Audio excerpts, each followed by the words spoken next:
Olá, graça e paz, tudo bem com vocês?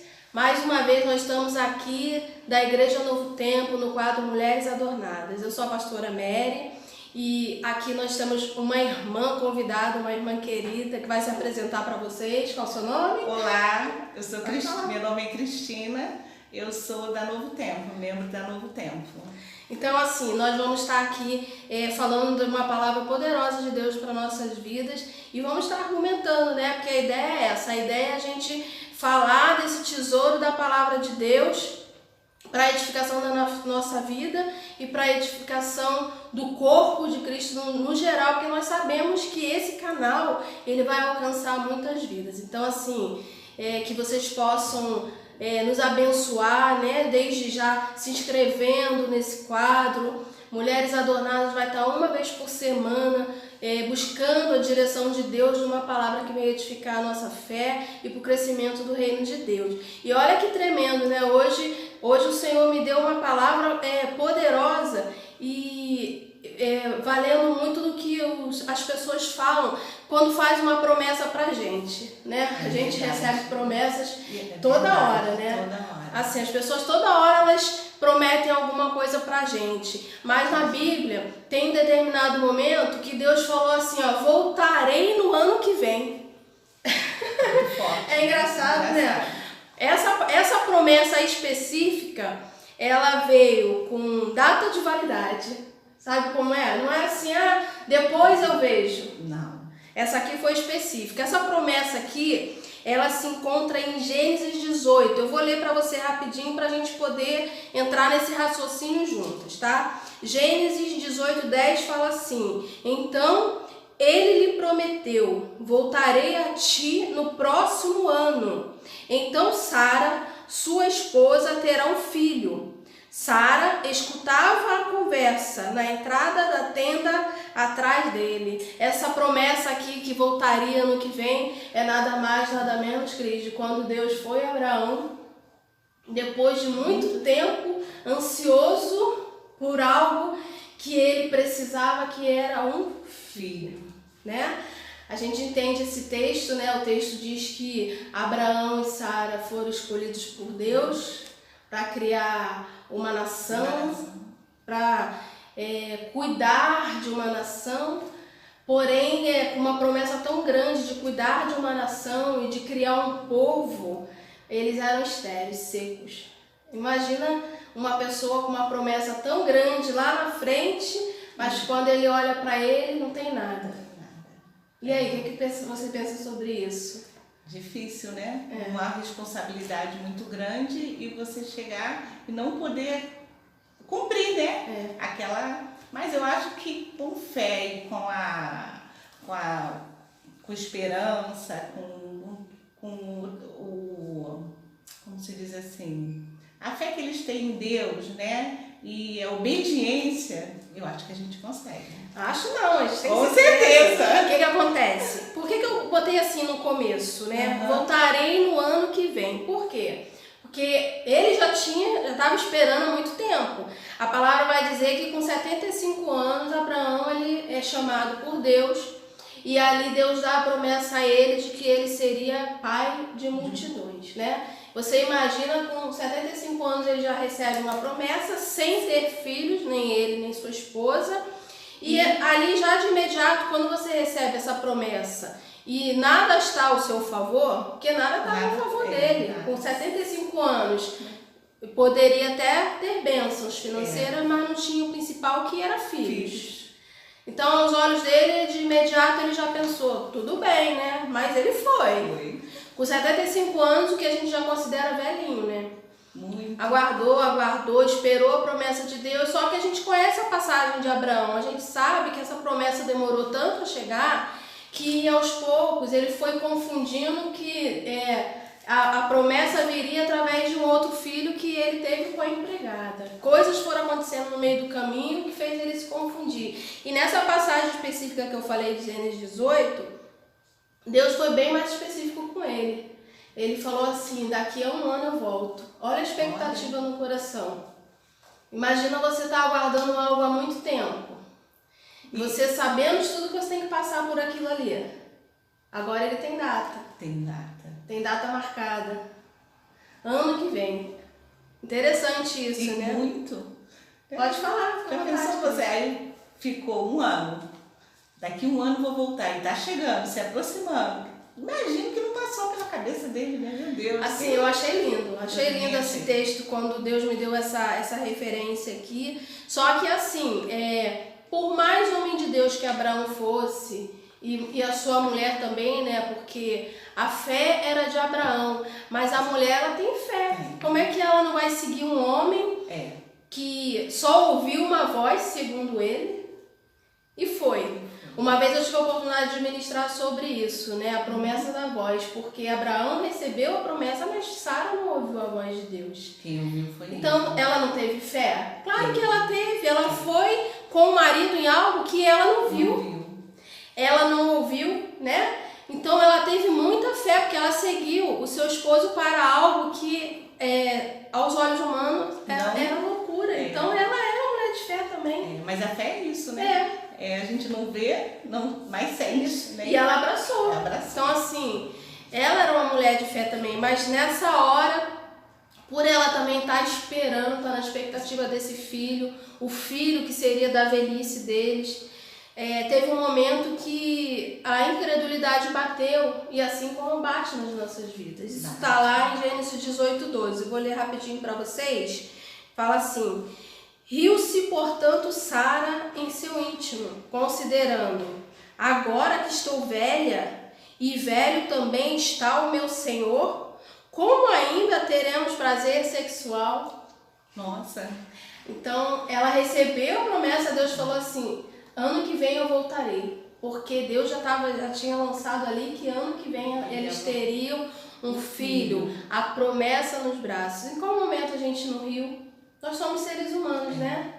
Com certeza. Eu não acredito, particularmente, que o riso dela foi um riso de deboche. Eu também acho que não. Foi mais assim tipo assim, que isso? Será que isso realmente vai acontecer? Né? Assim, foi mais um riso de surpresa, né? Ou então aquele sorriso que nós damos quando a gente olha para a nossa realidade e a promessa não bate com a nossa realidade. Verdade. Que na maioria das vezes é isso. A promessa de Deus é algo tão grande que aos olhos humanos parece até louco. Possível. Você imagina quando Deus fala, voltarei ano que vem, e ela escuta escondidinho lá, ouvindo a conversa do esposo. Às vezes as mulheres fazem isso. Verdade. Aí ela olha pra ela, né? Vamos botar assim, aqui ela já tá, esse Abraão tá para receber a promessa. Ele estava com 99, que no ano seguinte Isaac nasceu, ele teria 100, né? Isso. E Sara estava com, se eu não me engano, se ele estava com 90 e pouco, 100, 70 e poucos anos. É mais ou menos essa idade. Vamos botar 75 anos, Sara estava aqui. Imagina ela olha para ela e fala assim, não, impossível. Então ela dá aquele sorriso. Aos olhos humanos, impossível, né? Ela dá aquele sorriso e Deus ouve, mas mesmo assim Deus nos entende, né? Entende. Deus não anulou a promessa porque Sara riu. Pois é. Talvez o ser humano vai olhar você rindo, vai achar que você está duvidando, vai te julgar, mas Deus sabe, Deus conhece o coração. Né? Verdade. Né? Então, assim, não considero incredulidade, mas eu considero um susto que ela tomou. Mas assim, Deus é fiel. Muito. A gente seguindo essa referência, a gente vai ver que no tempo marcado Deus vem. Ele veio. Como é que pode, né? Então, assim, Deus prometeu que viria ano que vem, né? Vamos supor, ele fez uma promessa pra você, ano que vem eu volto. Aí a gente fica naquela expectativa, ele vai voltar. E Deus, né? Ele não é homem para que minta, nem filho do homem para que se arrependa. Aí quando a gente vai ver lá em Gênesis 21:2, ele volta e fala assim: Sara concebeu e deu à luz o filho a Abraão, já idoso, no tempo que Deus tinha marcado. Aí nasce a promessa. Olha só que Deus lindo, Deus maravilhoso, né? Não é igual o ser humano que fica devendo a gente toda hora. Não tem compromisso. Não tem compromisso com Deus, não tem compromisso com o próximo. Isso. Então Deus vem e nasce Isaac. A palavra Isaac quer dizer filho da promessa. Então Deus, ele promete, ele diz o tempo que ele vai vir e ele volta. Ele volta como? Na realização do sonho. Porque Isaac aqui era a realização de um sonho dele, né? Agora sim, vamos tentar trazer isso para a nossa vida? Imagina um sonho que eu tenho, um sonho que você tem, um sonho que você tem, né? Aí quando a gente vai para Deus, Deus nos chama, aí Deus nos faz uma promessa, não foi isso que Deus fez com Abraão? Foi. Ele tira Abraão da tenda, a palavra de Deus diz que a tenda ali, ela tem uma simbologia, mas ela é válida para a nossa vida. A tenda é o lugar onde Abraão estava ali isolado, triste, chateado. Ele tinha uma promessa, mas quando ele olhava ao redor dele, ele via muitas limitações para que essa promessa se cumprisse, principalmente por causa da sua esterilidade e no caso da esterilidade da mulher dele, porque eram idosos e não podiam ter filhos. Então, em determinado momento na palavra de Deus, é como se Deus pegasse ele pelas mãos assim, ó, arrancasse ele da tenda e falasse assim, sai dessa tenda. Aí ele fala, olhe para os céus, conte as estrelas, se é que pode, assim será a sua descendência. Então ele vai e promete isso para ele, assim Deus fez contigo, não fez quando te chamou? Foi, verdade. Ele tirou você da sua tenda? Tirou da minha tenda e falou, vem que é agora. Então, é esse momento. E é a melhor coisa que existe, né? Não tem coisa melhor. Não tem. Assim, tira a gente das nossas limitações. Isso, eu era muito limitada, realmente, né? Então, hoje em dia não. Hoje em dia eu consigo fazer várias coisas, sair, pegar um ônibus, eu tinha medo de pegar. Mas parece que a gente com Deus... Acho que você começou a confiar mais. Né? Isso. Porque a limitação da tenda, ela pode ser em vários aspectos e cada um tem a sua, né? Quando ele tira você da tenda, talvez fosse a sua tenda da solidão, talvez fosse a sua tenda do pessimismo, dos seus medos, né? Verdade. Ele arranca cada um da sua tenda. Eu sei que quando ele nos tira, ele nos mostra as estrelas e nos mostra as areias e fala assim, você consegue contar? Não. Então se você não consegue, você não vai ter dimensão das minhas promessas. É verdade. Do que eu tenho para você. Então nasce Isaac. Olha, isso aqui é arrepiante. Muito. Quando o texto fala, nasce Isaac, Gênesis 21, 2, é a realização dos nossos sonhos. O nascer Isaac na sua vida, Cris, ou nascer Isaac na minha vida, é quando Deus abre nossos olhos para algo novo. Verdade. Quando ele fala assim, ó, nasça para coisas novas. As suas promessas estão aí e eu sou Deus que não mudo. Não mudo. Vou cumprir todas elas. É verdade. A gente sai da limitação. Sai. E aí a gente vai profundamente para várias coisas boas, né? Essas são as maravilhas do nosso Senhor. Agora que nasce Isaac, a linguagem de Sara muda. E quando eu olho para a linguagem de Sara, eu lembro da gente. Porque tudo eu vou me arremeter à nossa conversão. Ao que Deus fez na nossa vida, o que Ele faz e ainda há de fazer. Então assim, Gênesis 21, 6 vai dizer assim... Então declarou Sara, Deus me deu um grande motivo para sorrir, e todos os que souberem dessa história, muito se alegrarão comigo. Verdade. Então aquela que antes sorriu de um susto, né, talvez até de um anseio que não iria conseguir, né, agora ela assume o verdadeiro sorriso. De felicidade, né? De alegria. Nossa, meu Deus é o maior. Deus nasceu meu Isaac, nasceu meu filho, nasceu minha promessa. Porque Isaac aqui representa muitas coisas na vida de Abraão. Seria a sucessão da promessa, seria a posse da terra, seria a herança, né, perpétua que Deus diz que através de Abraão seria bendita todas as famílias da terra. Então estava tudo entrelaçado a Isaac por causa das promessas do Senhor, né? Assim como as nossas promessas, aquilo que o Senhor tem para nossas vidas, está totalmente também entrelaçado. É através da nossa vida, a nossa genealogia, é os nossos filhos, é a nossa casa, os amigos que vão vir, né, atrelados a essas promessas. Que acho que através da gente, do que a gente faz, é que a gente vai, as pessoas vão ver na nossa vida e vão falar, poxa, que vida maravilhosa que essa pessoa tem. Isso. Né? E aí vem pra gente. Né? Isso. Por isso que ela falou. Foi isso que ela quis dizer quando ela falou assim, ó. Deus me deu grande motivo para sorrir. E todos os que souberem dessa história, muitos se alegrarão comigo. testemunho. Ela aqui, ela fala que agora todos verão, porque imagina como ela se sentia antes, estéril. Toda mulher que era estéril, ela se sentia incompleta. É verdade, né? Imagina você não poder gerar Imagina um filho. você não poder gerar. E esterilidade envolve tantas áreas, né? Nossa. Às vezes é uma área que você não consegue romper. É verdade. E a pessoa fica muito para baixo, né? Porque você, por mais que você confie, mas você quer gerar, você quer seu filho, né?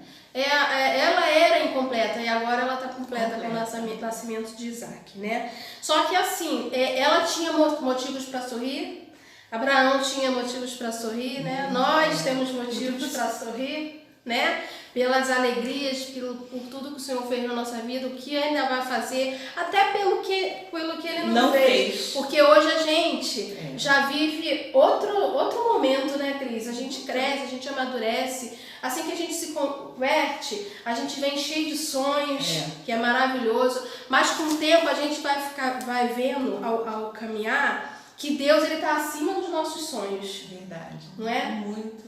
Por que adianta ter os sonhos e não ter Deus? Nada. Né? A gente tem que ter os sonhos e Deus. É verdade. E os nossos sonhos estão totalmente relacionados a Deus. Não é?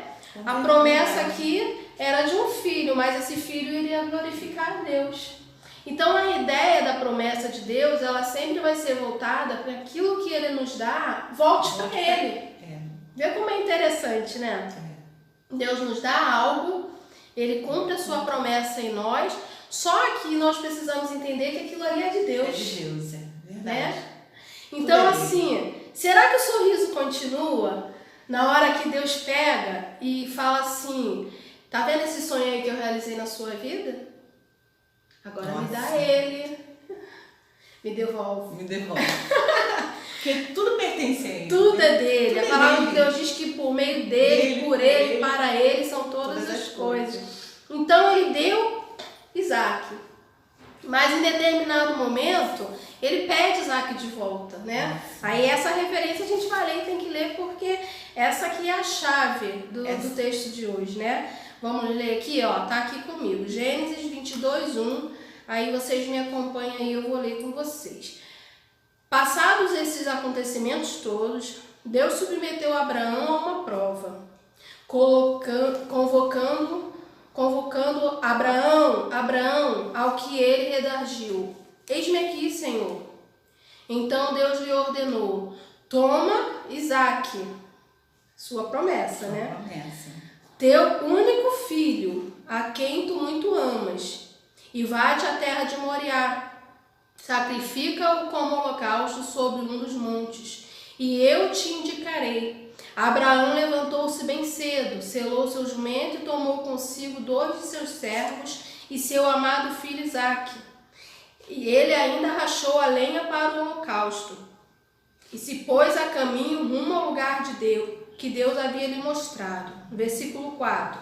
No terceiro dia, Abraão, levantando-se os olhos, viu de longe um lugar que Deus havia determinado. Abraão ordenou aos seus servos, permanecei aqui com o jumento. Eu e o menino iremos até lá, adoraremos e voltaremos a vós. Então Abraão tomou a lenha do holocausto e o colocou sobre os ombros do seu filho Isaque. E ele mesmo levou as brasas para preparar o fogo ao cutelo.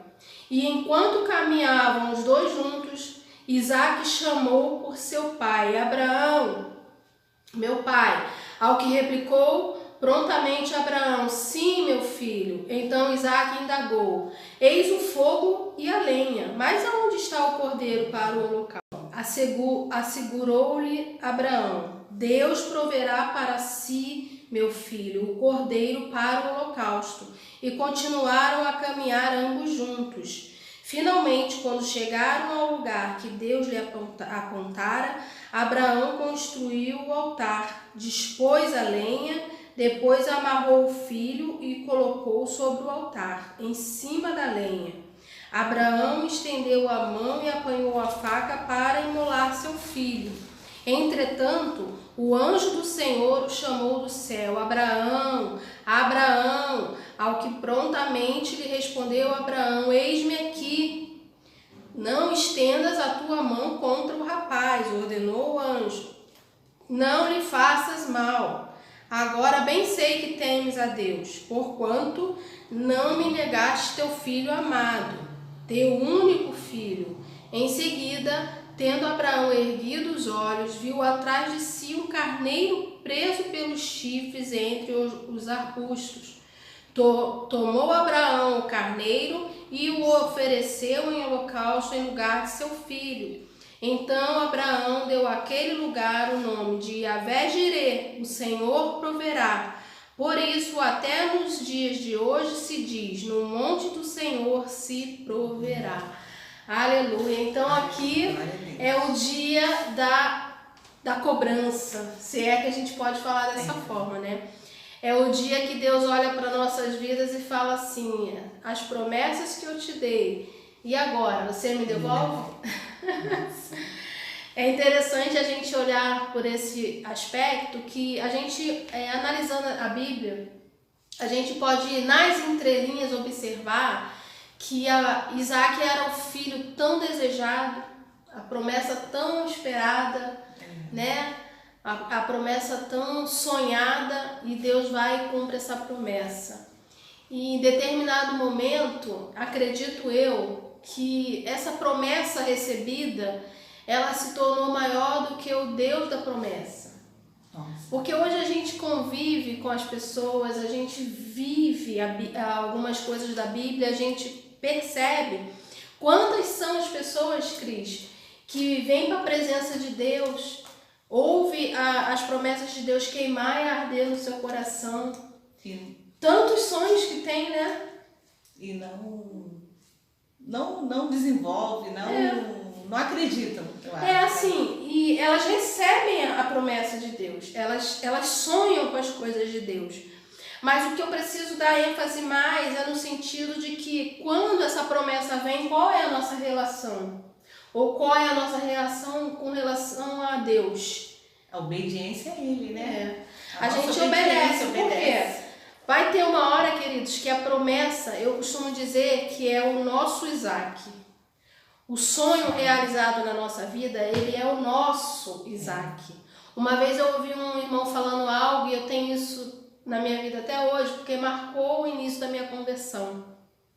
Ele estava na presença de Deus e em determinado momento sua mãe ficou enferma. Orou a Deus e falou assim: Senhor, eu vou orar por ela, mas ela é do Senhor. Ela é o meu Isaac. Quantas foram as vezes que eu orei por ela? Nossa. Quantas foram as vezes que eu sonhei por ela? Eu sonhei para que as promessas do Senhor se cumprissem na vida dela, e hoje eu entrego ela ao Senhor. Ela é o meu Isaac, ela é a minha promessa.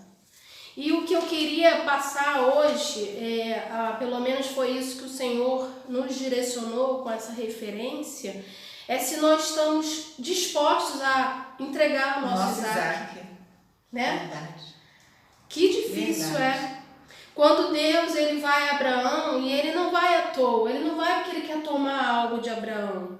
Não. Ele vai em Abraão para que Abraão entendesse que ele é um Deus que cumpre promessas, e ele continua sendo Deus e absoluto na nossa vida. Verdade. A promessa que Deus nos dá, o sonho que Deus nos dá, ela nunca pode ser maior do que o Deus da promessa, o Deus do sonho. Nossa. Então Deus vai até Abraão e fala assim: me dá.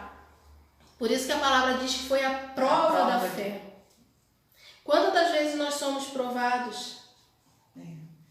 Às vezes a gente ora tanto a Deus por um filho, ora por um bem material que a gente sonha. Ora por uma conversão do marido, né? Sim, tantas coisas. Tantas coisas que a gente... E às vezes a gente fica chateado até com Deus, porque a gente acha que a promessa está demorando.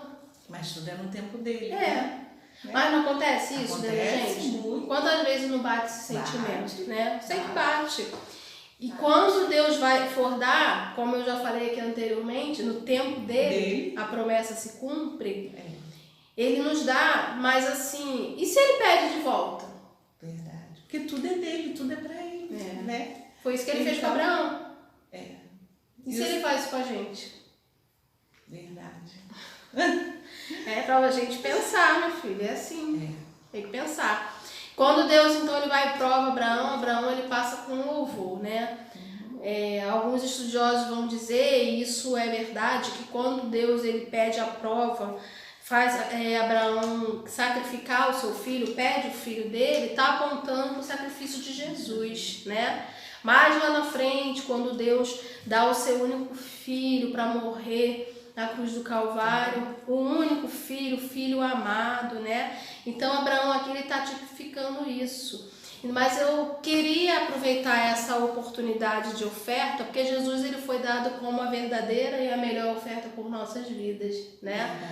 Mas eu queria trazer isso para a nossa vida, para que a gente pudesse refletir, se Deus nos pedisse a nossa promessa de volta, se Deus pedisse aquilo que nós temos por muito precioso, será que nós entregaríamos? Eu tenho certeza que Abraão, se precisasse, ele teria cortado o pescoço do seu filho. Ele era muito obediente. Ele era obediente, ele tinha fé. Mas Então, assim, é isso que nós precisamos ter. Entendendo que o que nós temos foi Deus que nos deu. E ele sempre falando, proverá. Tipo assim, ele acha que sempre, né? Porque eu acho que ele falou assim, não, será que realmente o Senhor vai fazer isso comigo? Mas ele proverá. Mas ele fez a parte dele. A nossa parte é crer, mas a principal é obedecer. Porque quando ele deixa os 2 servos ao pé do monte e ele sobe com Isaac, ele diz aos servos assim, nós voltaremos. Então, pela fé, ele está dizendo assim, eu vou fazer se o meu Senhor quiser, mas eu creio que nós voltaremos. Isso é fé. Olha que forte, né? Ele disse que voltariam. E não foi o que aconteceu? Quando ele estava para matar o próprio filho, o Senhor brada, fala assim, não, eu vou prover o sacrifício, porque Deus não vai exigir de nós sacrifício além do que nós podemos aguentar. Ele conhece o nosso coração se nós estamos dispostos a sacrificar, né? Então, queridas, é uma mensagem que é para nossa reflexão, né? Às vezes a gente faz daquilo que é um presente de Deus para nossas vidas, o cumprimento de promessas, mas essas coisas não podem virar o altar da nossa vida. A palavra de Deus diz que ali Abraão pega e sacrifica, né, o animal que Deus coloca ali, entrega, porque o coração dele ele estava ali para ofertar. Ele não ia descer daquele lugar sem dar uma oferta para Deus. Olha. Ele foi levar o filho. Deus, não, eu não vou fazer isso com você, porque está entrelaçado aos meus planos o seu filho, e eu achei fé no seu coração, eu achei obediência no seu coração, eu não vou fazer. Mas Abraão, ele estava com o coração disposto a ofertar, porque ele entendia que a vida dele pertencia ao Senhor. Então, que nossa vida, nossos sonhos, nossas promessas estejam totalmente na dependência e voltada de Deus, né? O salmista vai dizer assim, em Salmo 116:12 vai dizer assim, o que darei ao Senhor por todos os benefícios que Ele me deu, né? Na King James é uma tradução diferente, como poderei contribuir ao Senhor com todos os benefícios para comigo? Nada. A obediência, né? Eu acho que se a gente tiver é o mínimo, né? Obedecer a Deus. E na verdade é só o principal, porque assim, humanamente falando, a gente não tem nada para Deus, né? Não. Ele olhou pra gente com seus olhos de amor, não temos nada. O que Ele pede de nós é obediência, entrega, oferta, né? Então que a nossa vida, Cris, seja uma vida de entrega, uma vida de oferta. E se o Senhor nos pedir algo, seja em qualquer aspecto da nossa vida, confia, né? Eu vejo muitas pessoas, às vezes, que ganham bênçãos de Deus, às vezes sonha tanto a ter um filho, ou ter algo na sua vida, e quando recebe aquilo, prende como se fosse o dono, posse, né? Verdade. E separa, e Deus não pode opinar, age como quer, e nós precisamos entender. Nada. Nós não temos o controle de nada. Tudo é dele. Né? Tudo é dele. Tendo em vista aí, né, a própria situação que nós temos passado de pandemia, onde as pessoas morrem por causa de um vírus que ninguém pode ver, mas tem gente morrendo. Sozinha. Se nós fôssemos nos conscientizar que isso aí é para nos trazer um entendimento que nós não somos nada, quem dera todos, né, pudessem ter esse entendimento, né? Então tudo que nós temos é o Senhor. Levanta essa oferta, levanta esse presente e devolva a Deus o que é seu. Verdade. Entrega seu Isaac ao Senhor, né? E que Ele possa receber nossa vida, nossa família, nossa casa como oferta, tá? Obrigada, Cris, pela presença, né? Que a cada dia nós possamos ter uma palavra que venha edificar a sua vida. Fica conosco no quadro Mulheres Adornadas. Eu sei que a cada dia nós vamos avançar na obra de Deus, que é perfeita. Fique na paz, que o Senhor os abençoe. Dá o seu like lá. E espero que essas palavras, né, esse nossa contribuição assim, para edificar a vida de muitas mulheres, né? Isso, amém. Amém. Fique na paz.